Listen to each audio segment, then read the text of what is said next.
Welcome to Detroit's Darkest Times. This is episode 278, and we're working on 40,000 people for our audience. So we're growing. So those of you who wants to be a part of Detroit's Darkest Times, please subscribe, hit the like and the notification bell. If you'd like to support the channel, the cash out is $FC313. The PayPal DDT313. If you'd like to support in that way. Today's episode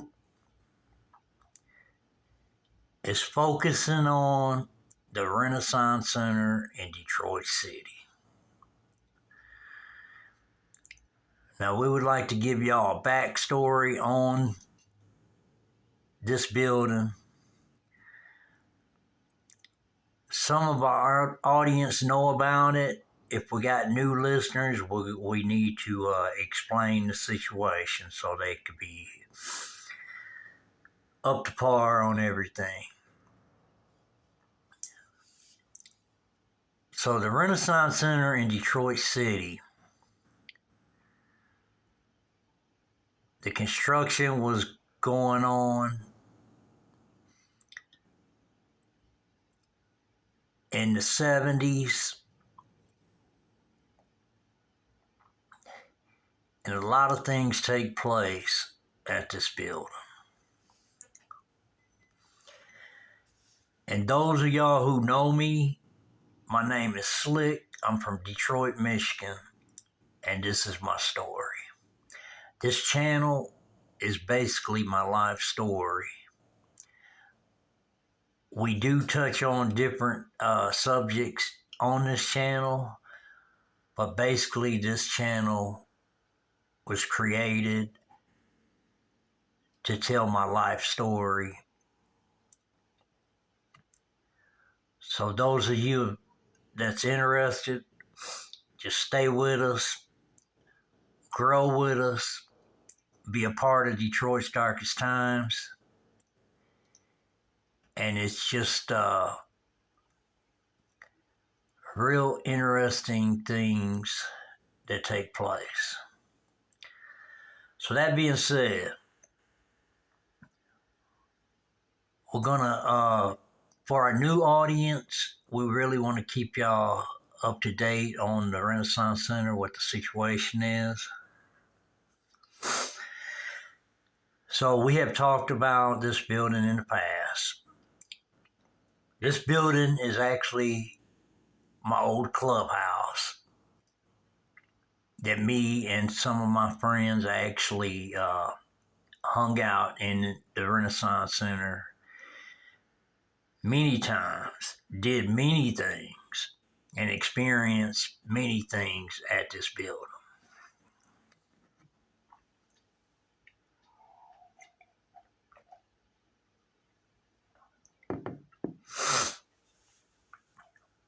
So the story goes, and we're also going to give you an update on today's time, what's going down on the Renaissance Center also. But the story goes,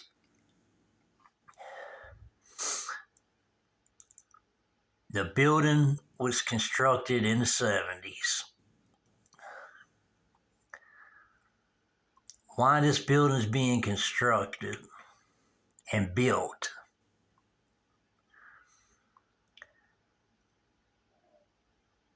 They have a staffing service in this building. And the purpose of this is so they can get all the staff they need to fill all the positions when the Renaissance Center is actually complete and ready to open. Excuse me. So at this time, there's an incident that takes place.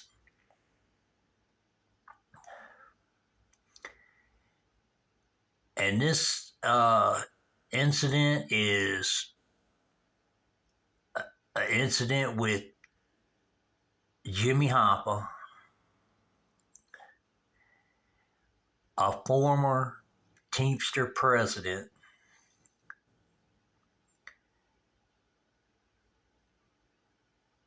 back in the day.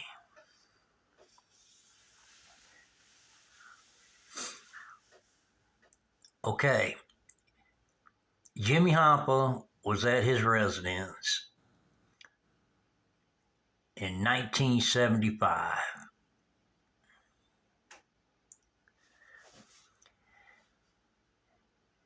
He has a photographer come to his home to take photos of him. And I'm not for sure what these photos were for, if they were for the newspaper or just his personal photos. I'm not certain on that part, but we're just trying to give you a rundown of how the day began. And this was in 1975. And whatever I don't bring up on this video, you can probably look into it on the internet. So that'll help you figure out what's really going on, you know. And this is good for like a good detective, whether you're a real detective or just like wanting to be a detective when you get older or whatever the case might be. This video might inspire you.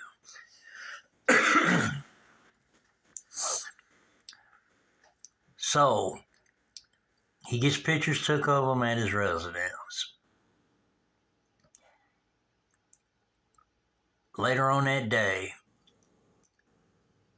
he tells his wife he's got a meeting and he's going to the Red Fox on Telegraph Road.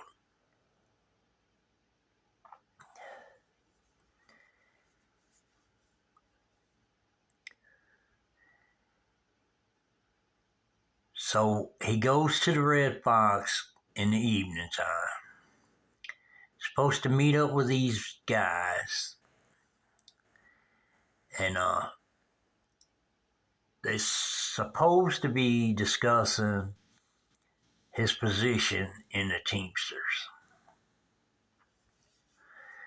But at this time, he's just a former president of Teamsters.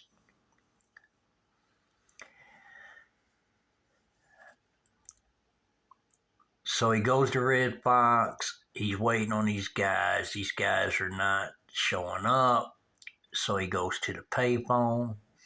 He calls his wife. He tells his wife that he's going to be home later, around about 8 o'clock. And he's planning on cooking some steaks at the house. Well, he gets off the phone. Then he goes back toward his car. And then the guys that he's supposed to be meeting pull up. They're late, but they pull up. So he's expecting them. So he gets in the car with them. So there's 3 guys in the car, plus Jimmy Hoffa, that's 4 guys. They drive straight to the Renaissance Center. It takes about 20-25 minutes to get to the Renaissance Center from the Red Fox, depending on traffic.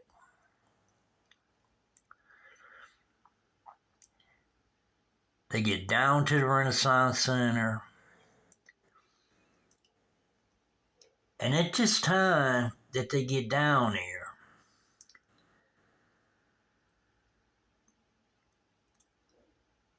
all the workers are gone home. So I don't know what the situation was on that part, if they actually just got off at a certain time that day, or if their superintendent told them, look, y'all working till noon today. What the deal was to make sure there was no workers there on the construction side. Anyways, they get down there. There are some people there, and the only people down there is the cement truck driver, a dude running a jackhammer,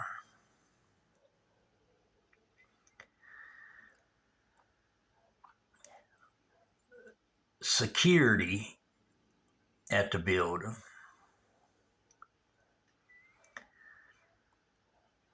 okay, well, they get down there,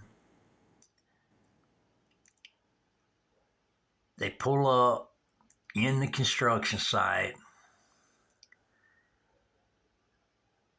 they open the trunk of the car, and they all get out the car except the driver.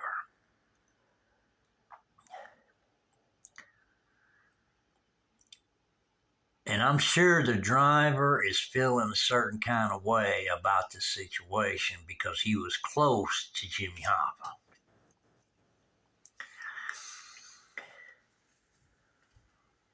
So they get out the car. There's the trunk's open, and they're getting something out of the trunk to break the legs of Jimmy Hoffa and break his arms. When this takes place, he's screaming real loud. They got a jackhammer guy there running a jackhammer, but he ain't really, he's supposed to be grounding out the yelling, but it's not really working because on this particular day, earlier that day, there's a man named Michael Yarborough. He's in Inkster, Michigan.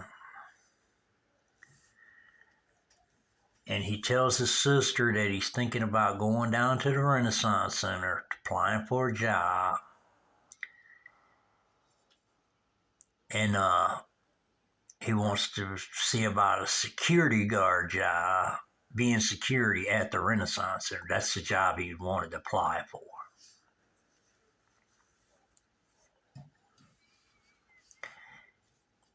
And I really don't think he ever got a chance to apply for that job, but that was his intentions.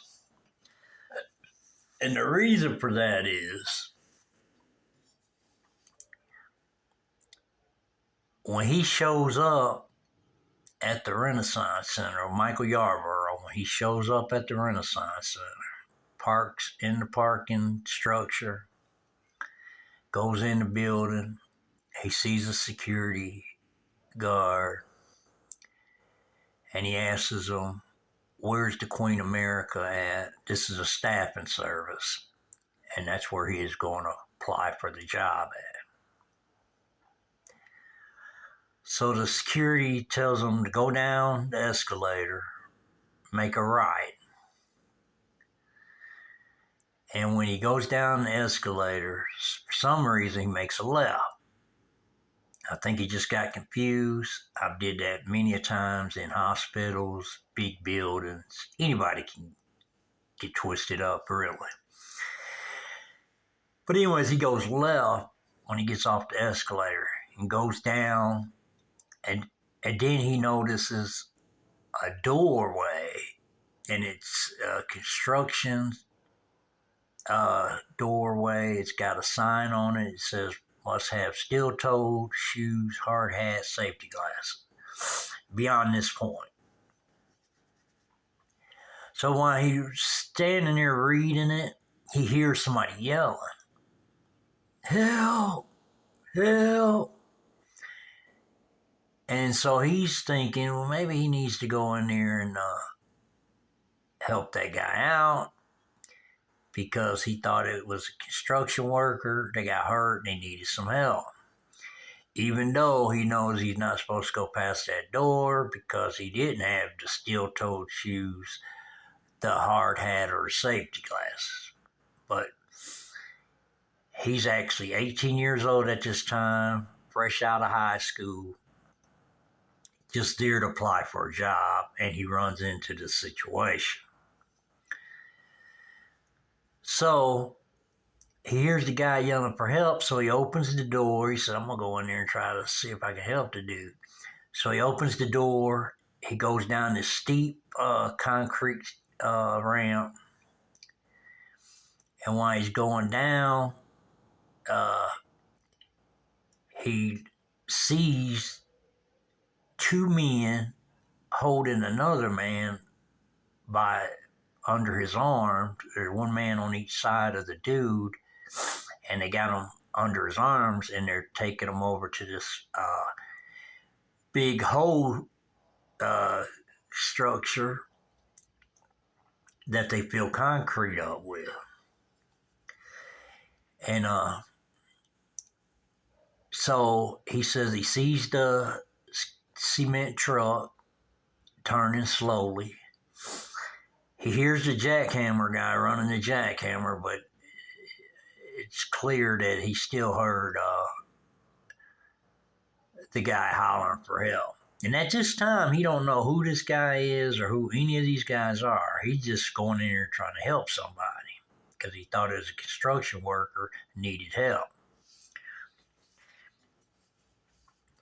So then he sees them throw the guy in the hole, and this is like a concrete circle, and maybe the size of a out of ground swimming pool or something like that, or big, a little bit bigger maybe, something like that. But anyways, they throw him in there. Then he sees the cement truck start spinning fast, and then they start gushing concrete in this hole. So he's actually tripping out at this time. Then, out the side of his eye, he sees a guy walking toward him.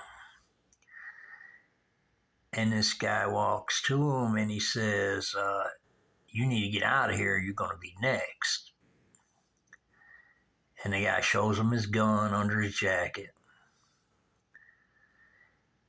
And he takes his sunglasses off and looks at him. And he's got this evil look. So Michael Yarborough, he said, throws his hands up in the air and he says, hey, you ain't got to worry about me, I'm out of here. So he takes off and he gets about 10 feet away or better, and he looks outside of his eye and he sees the guy coming at him. So then he takes off running. And at this time, he's got some green Chucks on. Some people might know them as All-Stars, Converse, tennis shoes on. And so he takes off running, and the guy's coming after him. So he runs into the building, and now at this time there's construction going on, but there's still some of it already completed. Because I don't want y'all to get confused. So he finds a bathroom and he runs into the bathroom. He gets up on the toilet and he's scared, so he kind of wets himself a little bit. And he's got the stall door shut, but you can see under the stall door. And he's real quiet and he sees the guy with the black shoes walking toward the stall. He sees the shoes, but he thinks the guy's going to open the stall and shoot him. But the guy just turns around and walks out. So then he waits about 5 or 10 minutes, and then he decides he's going to make a run for it. So then he gets out and he looks and there's nobody outside the bathroom, so he takes off. Then he goes around to these doors and he opens the door. He don't know where this door is leading to, but he opens the door and it's right there where the cement truck was that he seen earlier. And the car that these three guys drove down here in and picked up Jimmy Hoffa was a 1975 Mercury Marquise maroon. And when he looks out, he sees the cement truck, but he don't see the car. So he closes the door and he goes to another part of the building where it's a different bathroom. And he gets in the stall of that bathroom and gets up on the toilet. And basically, this guy's just scared. He's 18 years old at this time. And he's scared and he don't know what to do. So he waits in there for a little while. Then he decides he's going to go out to his car. But when he opens the door to go outside, he sees the maroon car driving slowly with the headlights on and stuff like that.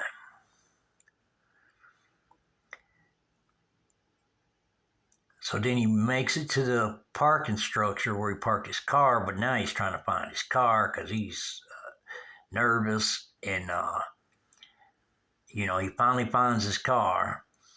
Then he gets in his car and he drives back to Inkster. When he gets back to Inkster, that's his sister's house, and his brother and his wife. And he tells them, y'all ain't gonna believe what I seen downtown. I seen a man get killed and buried at the Renaissance Center. And so he said they was talking about it, and he stayed there that night, went to sleep. The next day on the news, on 2, 4, and 7, on the news, they got Jimmy Hoffa posted up that he's missing. And when he sees the picture of Jimmy Hoffa, because when he's at the Renaissance Center, he don't know who the guy is or who the other people are. But when he sees the Jimmy Hoffa picture all over the news, he tells his family, hey, that's the dude that they threw in the hole. And then now his family knows they say, you don't need to say nothing about this because that's the mafia. They say, you need to keep this quiet because if you say anything about it, they're liable to kill you and our whole family. So at this time, Michael Yarborough decides he ain't going to say anything to, save his family and himself, basically.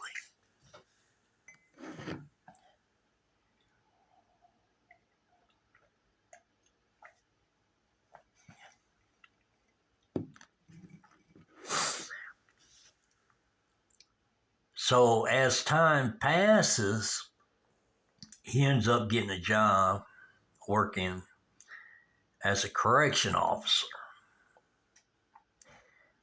Then he accumulates some friends, and they're actually state police officers. Then he also goes to church. But anyways, as time passes, he tells his friends about it, and they tell him, man, I wouldn't say nothing about that because we hate to see you floating down the Detroit River, head first. And he said that he was surprised they said that to him because they was the state police. Excuse me. And but they was just probably looking after his best interests because at that time, a lot of people knew about the mafia and knew what they was capable of and what they will do if you get on their bad side. So that was the only reason they were saying that to him. So he waited till like 2002 and he carried this for a long time. And people do carry things with them for a long time. Some people take it to their grave. Some people eventually say, hey, this needs to be spoke on. You know what I mean? But anyways, he waits to 2002. He goes to the feds of Detroit. He tells them what he saw. He ends up making a sketch of, where the body's at. And, he makes drawings and stuff like that. Well, when he gives it to him, he leaves. And then it dawns on him that I think he told him the wrong tower. So he wanted to go back and correct himself, stuff like that. So he went back. He went several times to them and then talked to them on the phone several times and stuff like that. But anyways, I don't know what the situation was on it, if they actually kept his stuff that he was giving them and kept a recording on what he was telling them on the phone. But eventually he said they told him, after so many calls and so many visits, eventually he said they told him that if you come back down here again, we're going to arrest you. And then he was like, arrest me for what? Reporting a murder? And he just couldn't understand, and he said he thought that they was all on the same page because they was the FBI of Detroit. He's a correction officer, and I don't want to pull his friends into this, but his friends were state troopers, because they was part of his story because he actually told them about it. So, he just couldn't understand why they was threatened to arrest him if he went back down to the federal building. And so he's confused at this time. So he just lets it ride for a while. He's still discussing it and stuff like that and trying to get on some news stations to, tell his story and everything. And people were like, well, you have to take a lie detector test to, before we can actually put that on the news or whatever. So he was like, all right, that'll work, and the guy says, come pick me up, take me where you got to take me to do the lie detector test, So the guy comes and gets them. They go do the lie detector test. But once they did it, the results come back inconclusive or something like that. So as Michael Yarbrough explains it, he says that inconclusive means you don't know if they're telling the truth or telling a lie. It's like on both sides of the fence or whatever. So then the guy don't do a story. I think this was Channel 4 News, to be honest with you, in Detroit. But you can also look that up and find out the whole situation. But, so he don't do it. So later on, Michael Yarbrough gets somebody so he can tell his story. And he does it actually behind the Renaissance Center. I don't know if he's actually on their property. He's behind it. You can see the Renaissance Center in his background, but he might be off to the side or whatever for whatever the purpose was of that. Like maybe the guy who was filming didn't really want to be exactly on the property. They might be on the property, but from the video, it looks like they're off to the side, but you can still see the Renaissance Center in the background. And this is on TV, is what it is.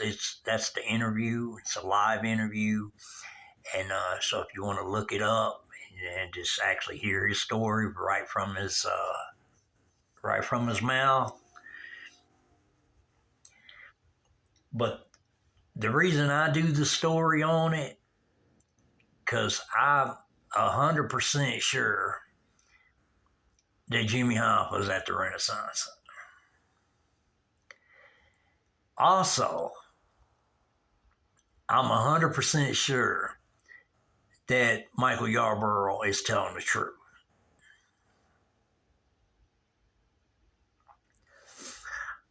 Also, I'm 100% sure I don't know the reason why in the past they ain't moving on the situation, because if somebody reports and he's eyewitness and a ear witness of a murder and a burial, and you're not looking into it, everybody should have a problem with that.